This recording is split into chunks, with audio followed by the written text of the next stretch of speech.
Welcome back to my channel WB aspirants. সবাই কেমন আছো? আশা করি ভালো আছো। আজকে আমাদের বিষয় মাধ্যমিক মধ্যশিক্ষা পর্ষদ কর্তৃক প্রকাশিত মাধ্যমিক টেস্ট পেপার 2021-22 থেকে ঘোড়ানাশ হাই স্কুলের ম্যাথামেটিক্সের 2 মার্কসের কোশ্চেন। তো সবাই দেখে থাকো ডাব্লিউবি অ্যাসপিরেন্টস। আমাদের চারের একটা দিয়েছে যে কত টাকা বার্ষিক 5% চক্রবৃদ্ধি সুদের হারে 2 বছরে 3,528 টাকা হবে। তাহলে আমরা লিখে নেব যে ধরি আসল ইকুয়াল টু পি টাকা, সুদের হার আর ইকুয়াল টু কত দিয়েছে যে 5%, সময় কি দিয়েছে এন ইকুয়াল টু 2 বছর, আর কি দিয়েছে যে সমূল চক্রবৃদ্ধি দিয়েছে যে আমাদের 3,528 টাকা। তাহলে আমরা কি লিখতে পারি যে প্রশ্ন মতে কি যে P into 1 plus R by 100 to the power কি এন ইকুয়াল টু কত 3528, কারণ কি এটা সমূল চক্রবৃদ্ধির সূত্র। তাহলে আমরা পির মান জানি না, তাহলে বের করবো। তাহলে কি 1 প্লাস কত 5/100 মাথায় কত 2 ইকুয়াল টু 3528। তাহলে দেখো 5 দিয়ে কাটলে কত পাবো 20 পাবো। তাহলে আমরা কি লিখতে পারি যে বা লসাগু করলে কত 20, তাহলে 20 প্লাস 1 স্কোয়ার ইকুয়াল টু কত 3528। তো আমরা কি পাই যে পি ইন্টু 20 আর 1 কত 21, 21 স্কোয়ার কত আসে আমাদের যে 441 বাই কত আসবে যে আমাদের যে 400 ইকুয়াল টু কি পাচ্ছি 3528। তাহলে কি লিখতে পারি যে বা পি ইকুয়াল টু কি যে 3528 ইন্টু কত 400 বাই কত পাচ্ছি আমরা 441 পাচ্ছি।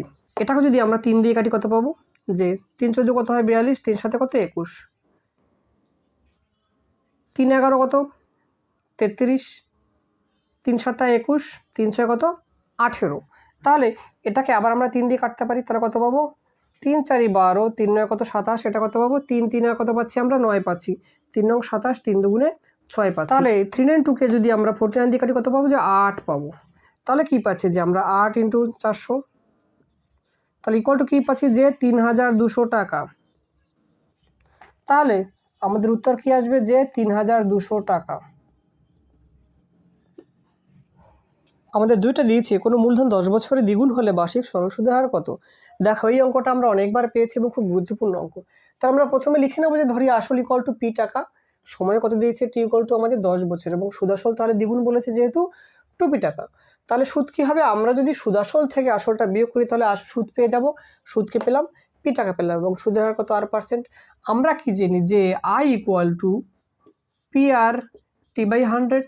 তাহলে কি লিখতে পারি যে সুতরাং আর ইকুয়াল টু কি হবে যে আই ইন্টু 100 বাই কি আসবে যে পিটি। তাহলে আইয়ের ভ্যালু পি বসালাম, তাহলে পি ইন্টু 100 বাই কত পি ইন্টু 10, তাহলে পি কেটে গেল, এই 0 0 কেটে গেল, তাহলে কি পাচ্ছি 10%। তাহলে উত্তর আমাদের কি আসবে যে 10%। আমাদের তিনটা দিয়েছে যে K X square plus 2x plus 3k equal to 0, এই দ্বিঘাত সমীকরণটির বীজদ্বয়ের সমষ্টি এবং গুণফল সমান। তাহলে কে এর মান নির্ণয় করো। তাহলে আমরা বীজদ্বয়ের সমষ্টি কি জানি যে মাইনাস বি বাই এ হয়। তাহলে আমরা কি লিখতে পারি যে বীজদ্বয়ের সমষ্টি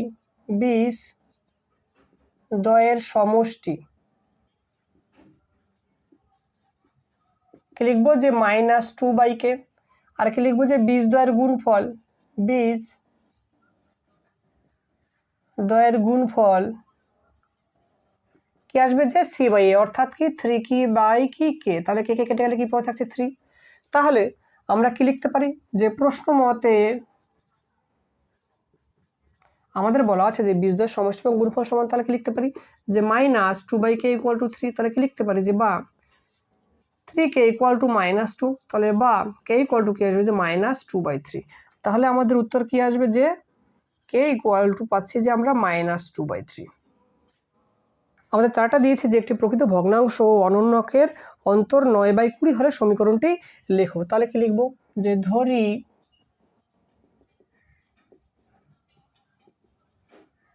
ভগ্নাংশটি হলো ইকুয়াল টু কি আমরা x লিখলাম। তাহলে কি লিখবো যে x এর আনন্যক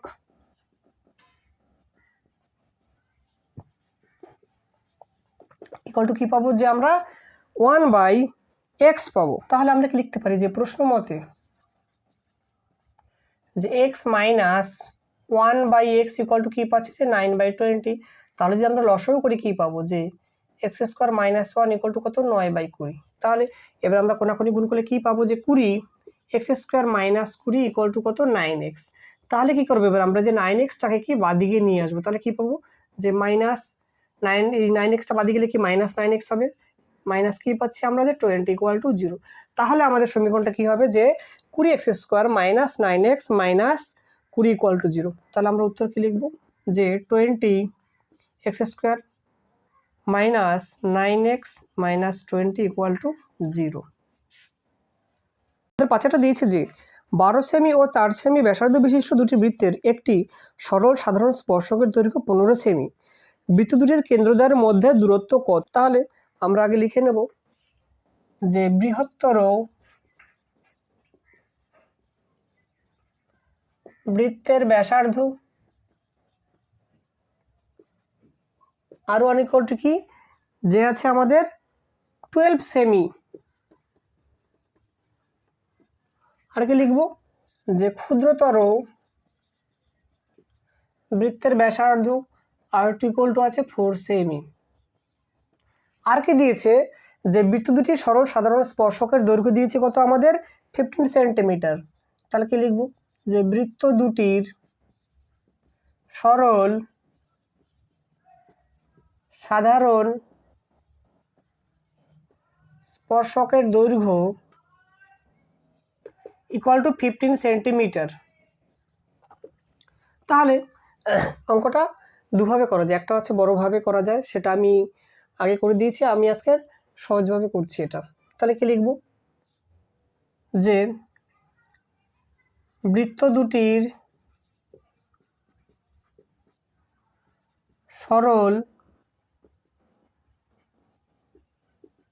সাধারণ স্পর্শকের দৈর্ঘ্য ইকুয়াল টু কী হয় যে √, বৃত্তদ্বয়ের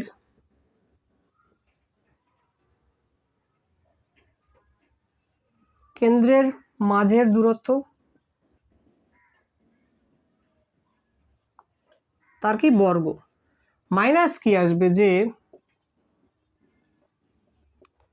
বৃত্ত দুটির ব্যাসার্ধের অন্তর্ফলের বর্গ। তাহলে আমরা কি লিখতে পারি যে দেখো বৃত্ত দুটি সাধারণ স্পর্শকের দৈর্ঘ্য কত দিয়েছে যে 15 সেমি। তাহলে ইকুয়াল টু কি লিখতে পারি যে এই বৃত্তদ্বয়ের কেন্দ্রের মাঝের দূরত্বের বর্গ। তাহলে কি লিখব যে বৃত্তদ্বয়ের কেন্দ্রের মাঝের দূরত্ব স্কোয়ার, মাইনাস দিয়ে কি লিখতে পারি যে r1 মাইনাস r2 স্কোয়ার। বৃত্তদ্বয়ের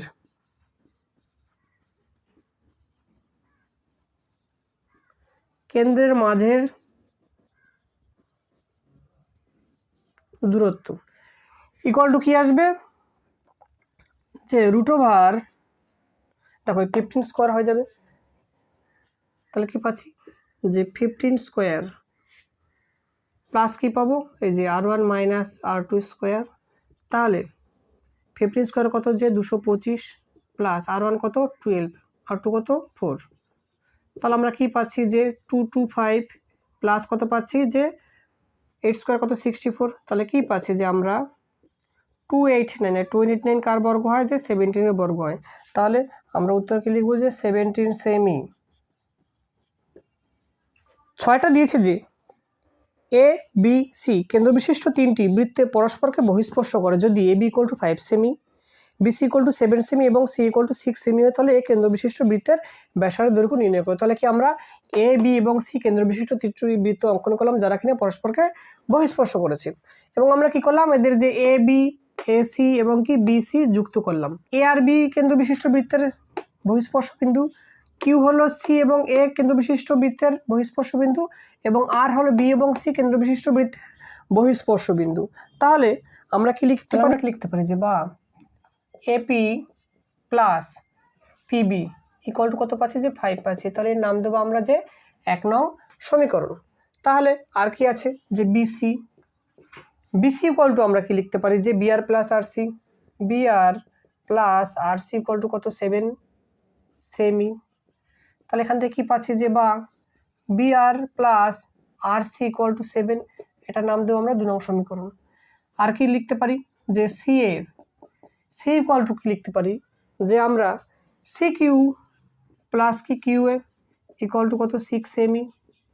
তাহলে এখান থেকে আমরা কি লিখতে পারছি যে বা C Q plus Q A equal to কত 6, এটার নাম দেবো আমরা যে 3 নং সমীকরণ। তাহলে এবার কি করব যে 1 মাইনাস 2 করে পাই। তাহলে আমরা যদি 1 আর 2 নং সমীকরণ বিয়োগ করি তাহলে কি পাচ্ছি যে এপি প্লাস পিবি মাইনাস কি পাচ্ছি যে BR plus RC equal to কি পাচ্ছি যে 5 মাইনাস 7, বা AP plus PB minus BR minus কি পাচ্ছি যে আমরা আরসি পাচ্ছি ইকুয়াল টু কত -2। এবার একটা জিনিস খেয়াল করো, এই যে বিআর ইকুয়াল টু কি পিবি, কারণ কি এর একই বৃত্তের ব্যাসার্ধ। তাহলে আমরা কি লিখতে পারি যে এপি প্লাস কি পিবির জায়গায় বিআর লিখবো, মাইনাস কি BR minus RC equal to কত -2। সাইডে লিখে দেবো কি যে আমরা যে পিবি ইকুয়াল টু বিআর। তাহলে দেখো আমাদের এই বিআর বিআর কেটে যাচ্ছে, কি পাচ্ছি যে এপি মাইনাস কি পাচ্ছি যে আরসি ইকুয়াল টু কত যে -2 দিয়ে আমরা 4 নং সমীকরণ। তাহলে এবার আমরা কি লিখব যে 3 প্লাস 4 করে পাই। তাহলে 3 নং সমীকরণ কি আছে আমাদের যে সিকিউ প্লাস কিউএ প্লাস কি যে এপি মাইনাস কি পাচ্ছি যে আরসি ইকুয়াল টু কি পাচ্ছি যে আমরা 6 মাইনাস কি 2 পাবো। সিকিউ ইকুয়াল টু আমরা আরসি লিখতে পারি, তাহলে সিকিউর জায়গায় কি লিখবো যে আরসি প্লাস কিউএ। দেখো কিউ ইকুয়াল টু কি আসবে যে আমাদের এপি আসবে, তাহলে কিউর জায়গায় কি লিখবো এপি প্লাস এপি মাইনাস কি আরসি ইকুয়াল টু কত পাচ্ছি আমরা 4 পাচ্ছি। সাইডে লিখে দেবো যে যেহেতু কি যে CQ equal to RC, CQ equal to RC আর কি পাচ্ছি যে কিউএ ইকুয়াল টু কি যে এপি। তাহলে আরসি আর সি কেটে যাচ্ছে, আমরা কি পাচ্ছি যে বা 2AP ইকুয়াল টু কত 4। তাহলে বা এপি ইকুয়াল টু কি পাচ্ছি যে 4/2 কেটে দিলে কি পাবো 2 ইকুয়াল টু কত 2। তাহলে আমাদের যে কেন্দ্র বিশিষ্ট বৃত্তের ব্যাসার্ধ কি পাচ্ছি যে আমরা 2 সেমি। তার উত্তর কি লিখব যে এ কেন্দ্র বিশিষ্ট